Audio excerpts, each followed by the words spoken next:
Now, joining us to discuss is a top White House economic advisor, Peter Navarro. He is the author of the new book, I Went to Prison So You Won't Have to. Sir, thanks very much for being here. Great to be with you. And it is kind of funny. I mean, I did go to prison. I did go to prison for honoring the Constitution, and I'm the only one. And meanwhile, there's a lot of people out there who should be in prison, in my judgment, and I think in the judgment of many people in the Trump administration. James Comey's at the top of that list. Now, I don't have any inside knowledge. Is what's going on with James Comey, how is it not basically the same thing that you're saying happened to you? Because he broke the law and I didn't. Simple as that. Let me lay this out for you. The big picture, and again, I don't know what he would be charged with. There's so many things. Our reporting is perjury. There's so many things. But I will tell you this. He was the architect and mastermind of what's come to be known as the Russia hoax. And it started with the Steele dossier. And the Steele dossier, we agree, that was something that the Clinton campaign paid for. It was a fake dossier designed to falsely tie Donald Trump to Russia. We know that. Now, what's interesting about that is the guy, and I went to prison so you won't have to in the first chapter, who put me in leg irons in an armed takedown at Reagan when they could have just called me up, Walter Giardina.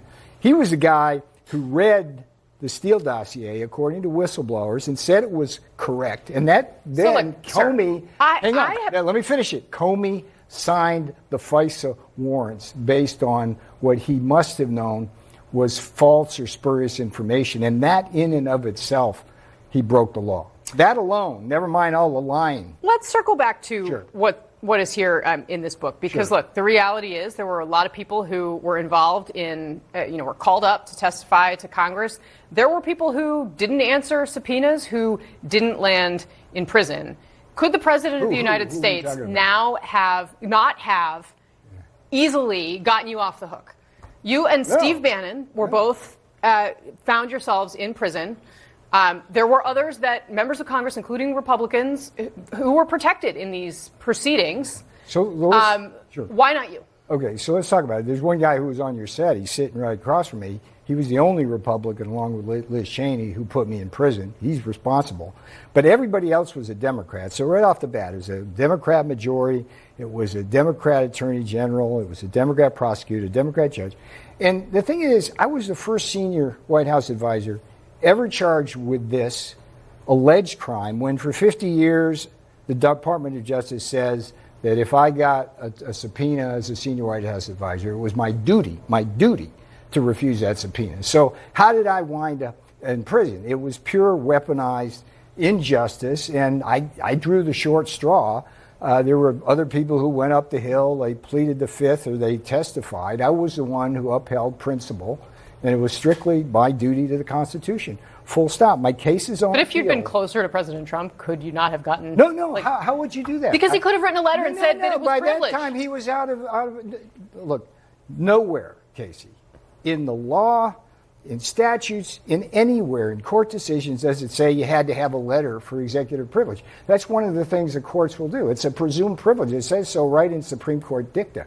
So what happened was, it's like they never asked for a letter. Congress never asked for a letter. I repeatedly asked them to ask President Trump to waive the privilege, not Congress. And they never asked. Then I get out and they say, well, you didn't properly invoke executive privilege. Really?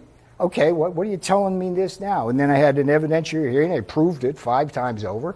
It was a witch hunt and a kangaroo court. And I spent 4 months of my life in prison. And you think it's different than, and considering what you believe happened to you. Yes. We've obviously gone back and forth about it, but you believe that this happened to you.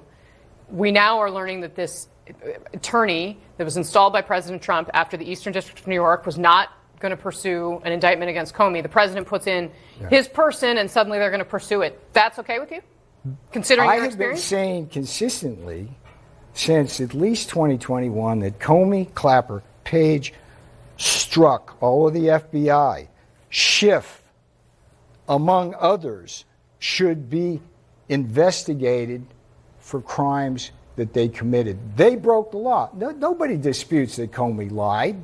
He lied to Congress. He leaked. That's all true. He signed those FISA warrants. I got to emphasize to your viewers. Okay, look, CNN is not going to be receptive to this kind of thing. But the Russia hoax was a hoax, we know that. And Comey was the guy who set all of that in motion with the help of the FBI agent who put me in leg irons. I mean, imagine that, Casey. They put me in leg irons when all they had to do was call me on the phone. Was that not partisan circus arrest? So Comey... there's I'm just here a to long talk to you list about of your people. book, sir. I'm not. What's that? I'm just here to talk to you about your book. That, yeah, and we are unfortunately out of time. I am, okay. But I do want to say thank you very much for coming, and I appreciate when you come on to talk about the economic issues. And I'm glad you the book is I Went to Prison, so you won't have to. This book's here. You can pick it up. All right. On bookshelves everywhere. Peter Navarro, thank you. Don't just pick it up. We'll be right back. Don't throw it at the wall.